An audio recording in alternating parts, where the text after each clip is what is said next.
ถึงแห่ที่แห่น้อยๆแห่ใหญ่บ่ถึก ไทยเขาเอาแห่เขาแห่15-16ศอกสบายดีน้ำซอพี่น้องทักทายสบายดี FC ทุกคนมื้อนี้พาพี่น้องมาหาปลาพี่น้องมื้อนี้มาหาปลาแบบใหม่พี่น้องสิบ่ได้แกงเบ็ดมาหาแบบจู่โจมใส่แหกับใส่มองพี่น้องซื้อมองมาใหม่เสียลงมานำเซ่เลยมาลองนำเซ่เลยมื้อนี้มาหลายคนพี่น้องเสียงรถสนั่นทางหลังพุ่นแหละลุงอ้ายไปกับพี่อ้ายถือว่ามากันอยู่หาคนเหมือนนี้ พี่น้องเดี๋ยวสิลองหวานเบิ่งบาทแรกพี่น้องสิได้หรือบ่มันอยู่ในป่ากกนะเถอดินส่วนมะเขือดินเขาเจ้าคือบ่บ่อนแท้ทำหน่อยคือเงียบแท้บ่บ่อนเลยเนาะเถอดินก็เหี่ยวเด้อเถอดินก็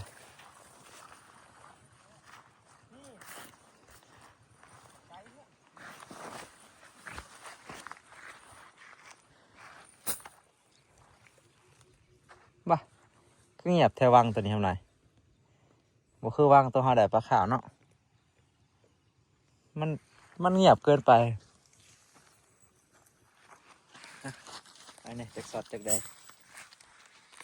คือเงียบแท้บ่บ่อนได้กี่เลยขอปูขอปานเด้อคือเงียบบ่คือบ่คือบ่คือวังตัวนั้นได้ปะเปิดออกมาจิ๋วต่อตามโมง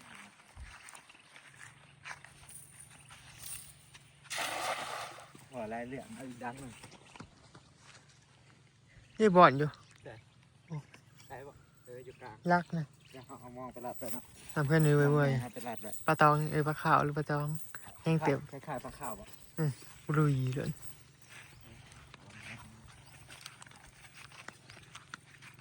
ขอปลาเลยเด้อ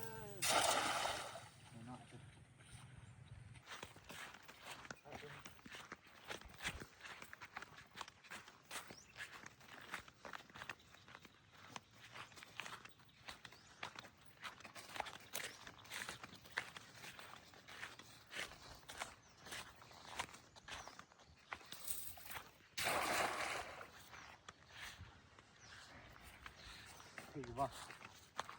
มาลุ้น กับบเย็นธรรมดา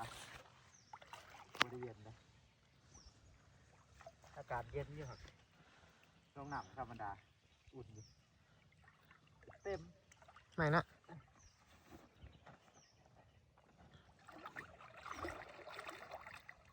วันแรกเขาใหม่เลย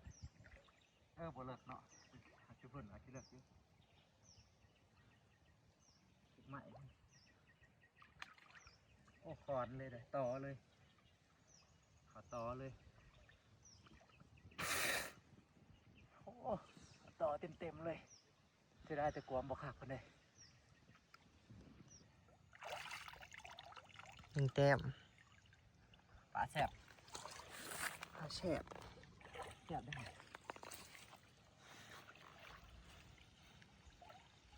ปลาแสบได้โอ้เย็นเติบได้เติบนั่งอยู่ ดังไพ่กองใหญ่ๆเลย เป็นไงตกลงทับโอ้ยได้ดิ ยังกีแต่ละ ไปเบิ่งแฮที่เขาแฮที่เจ้าประมาณคนไปเบิ่งแฮที่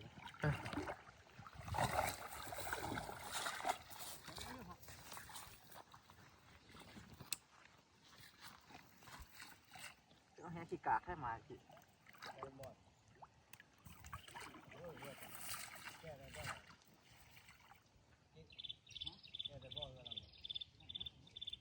ได้เวิร์ดแล้วเห็นว่า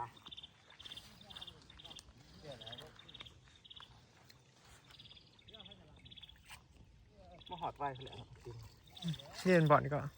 นี่ข้างหน้าก่อนนี่ เลิกพุท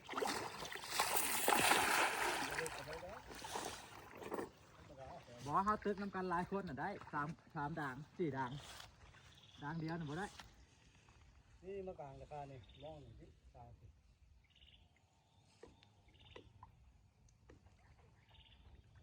เสียงยังกดมั่วบ่ อืม นกกด น่าจะมีถือว่า พี่ต้มแท้กลางแล้วไปรวมอ้าวถึกตัวหนึ่งแล้วถึกปนายหมุน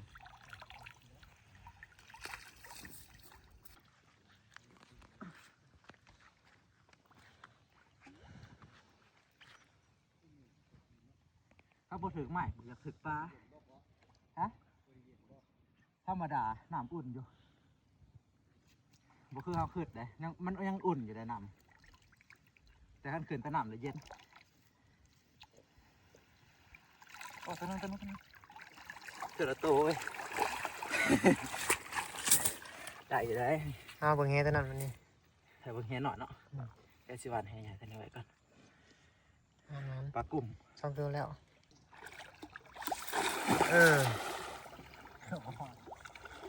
เฮียหน่อยกันเฮียหน่อยเฮียทีก็มีทุกรูปแบบมือนี่อันนี้เองหน่อย ยำอีก ทุกคนเห็นละ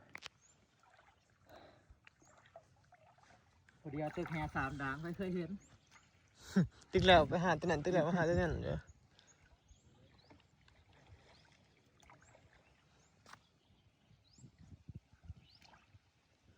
มองใหม่พี่น้องเลยแล้วกำลังกลางสิกลางนะมาทันในกลางนะตัวแฮสิเดี๋ยวมาถึงแค่เลยตัวแล้วไงโอ้พี่น้องมาแล้วจุดดอกปลายังถึงแฮดินว่าแห้งหนึ่งตึกแฮสองด่างคนผู้เดียวถึงแฮที่แฮน้อยๆแฮใหญ่บ่ถึงปลาบูพี่น้องเลยตัวทำเลื่อนแขนอยู่ได้นี่ปลาตัวใหญ่เติมเนาะสำหรับปลาบูเนาะทงกระเทียวค้างไว้เนาะเบิ้งคือว่าถึง2ตัวปลา3เลยกระแยงตัวหนึ่งปลาอันนี้ตัวหนึ่ง4ย้ำหน่อย4ตัวว่ะ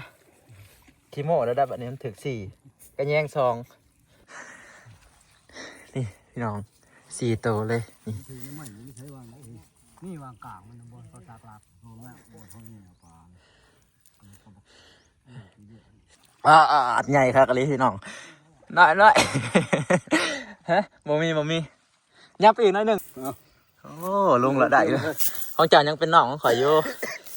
ถืออยู่ได้เนี่ยนี่3ผู้อุ้ย อร่อยไม่ใช่กระติกแข็งรถอัดดีที่กระติกแข็งมันคือเครื่องอยู่ เอาหน่อยอัด เล่นเราแข็ง ปูพี่น้องเลยลุงละได้อันนี้แซ่เยอะนี่ลึกขังขังหัวเนาะมันบ่ใหญ่เนาะถึกปลาขาวพี่น้องตัวน้อยว่าเย็นกับเขาหน่อยยังกลางมองพี่น้องเฮาซื้อมองมาใหม่แหละเฮาหื้อบ่เป็นแล้วมันหยุ่งแล้วก็กลางยากพักผ่อนนี้ข่าวเที่ยงกันพี่น้องน้ำก่อนเปื่อยไปเลยฮะยังบ่ขึงกระติกอยู่ เอาไปเห็ดกินแล้วเนี่ยแล้วก็หน่อยเดี๋ยวปลาบูก่อนสิขึ้นเดี๋ยวปลาบูตัวหนึ่งพี่น้องปลานาง2-3ตัวปลาตองใหญ่บ่อนเลิกขวดยังหายใจว่าเศร้าอยู่นี่มุดน้ำลายมือนี่ขึ้นมืดเนาะ โอ้ผมบุญมาก เฮ้ยได้แต่ปลาบู ตัวที่สองเลย ปลาตะเพียนถึก2พี่น้องบาทเดียวแห่หน่อยเดี๋ยวรอบแรงตึกใหม่พี่น้องเดี๋ยวสิลองแห่หนักเหมือนกัน มองมันก็ติดตายเลย มองตัวนี้เขาชิ้นใหญ่แล้วกินข้าวแล้วเขาเชื่อไปพี่ก็เห็นแล้วจุดมันอยู่บริยูนนี่มันอยู่พี่ปลาตองเห็นหอดตอมันหวานมองเราหลัดไว้เห็นหอดตอปลาตองตะวันแห่เรางมบ่ได้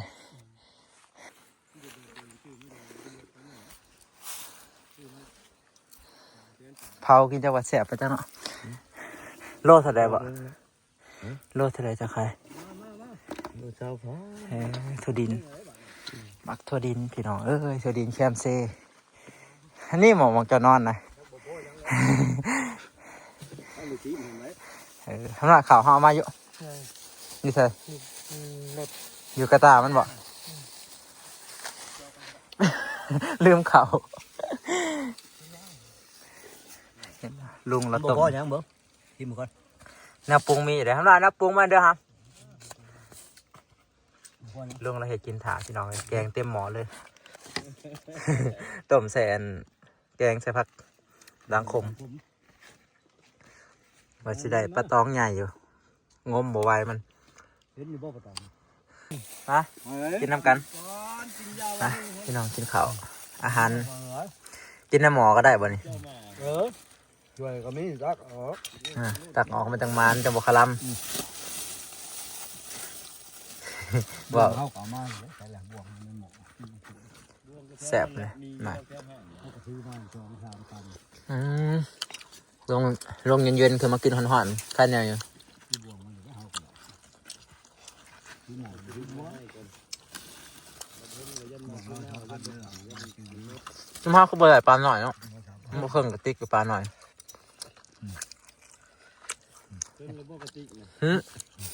บ่สั้นเลยทั่วคักเขา ไปไล่มองกันตั้นเลย ได้ คันแฮใหญ่ๆบานลงไหนบานเดียวเรียบร้อยแล้วปลาตอง แล้วบ้านพวกเขามาเอา เขาเก่งเนาะ 3 บ้าน4พวกเขาได้ปะตอง น้ำนาแดง ทำหน่อยแดงม่วนย่อมหน่อยหมดปลา ข้นนะบอกขาจนแดงเอาลงมาหน่อย ตึกปัดเครื่องปัดทึกเครื่องทำหน่อยเนาะปลามันน้ำใหญ่ ก้อน เอาตัวโตแล้วโต ก้อนจะเป็นกระไดปลาบูตึงจะได้ ได้นี่นะ จึงกินข้าวเที่ยงแล้วพี่น้องลงหาปลาต่อทำหน่อยลงละอ้ายขึ้นเทิงเลยบ่เห็นละมีแต่ผูเผาสงสัยม่วนอยู่หาปลามื้อนี้พี่น้องรอลุ้นมึงส่งแรงพี่น้องมาลุ้นน้ำกันว่าสิได้ปลาหรือบ่ส่งแรงส่งเศร้าก็ได้อยู่พี่น้องแต่ว่าปลาหน่อยบ่ค่อยได้หลายมันเลยแบบเป้าหมายมื้อนี้ก็คือแบบมาอยากได้ปลาหน่อยเอาน้ำแข็งใส่กระติกมาข้างในสิมาแช่ปลาหน่อยไว้เอามาแบ่งกันกินอยู่บ้านแต่ว่าตึกก็บ่ค่อยถึกมาได้พี่น้องมองใหญ่มองใหม่เฮาก็ยังเงียบอยู่ปลาตองตามอันหนึงแต่ว่าบ่อยู่ส่วนมองอ้ายก็สิใหญ่ๆแต่กับปลาตามคือกันพี่น้องแต่บ่อยู่ถึกแต่มองน้อยๆทั้งเทิงปู้นทั้งคนละเป็นมองน้อยปะเดี๋ยวลงรอรุ่นเมืองพี่น้องปลากระเป๋าพี่น้องเมื่อไรเด้อพี่น้องวันนี้ขึ้นเลยก็โบเบงวะมันคือโบเบงบ่เห็นอะไรมันสิเบงบ่เห็นอะไรปลากระเป๋าสิเบงนี่บะครบหัวอะไรแล้วกันพี่น้องวันนี้ลมมาเลยฝนสิตกเลยฝนตกหลัดทาง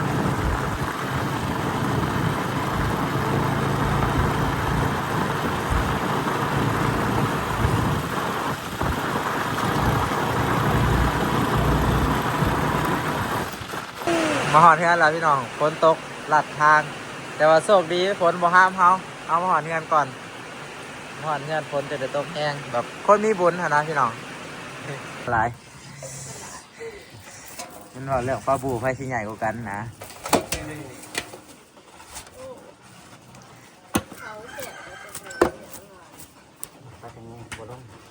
ปลากระเทียนปลากระแยงกดนี่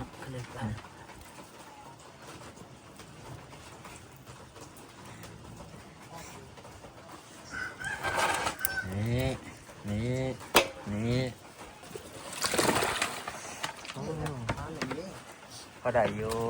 นั่นนึง ปลาที่ขาดเชือกก็ตัดหมด ปลาตัวนี้นะมันโคตรบ่ได้ยักเถื่อนแล้วค่อยผ่าแล้วก็เห็ดขาดเครื่องเลยโอ้มันนำบ้านใหญ่เนาะปลาเพียน ปลาเพียนแสกแข็ง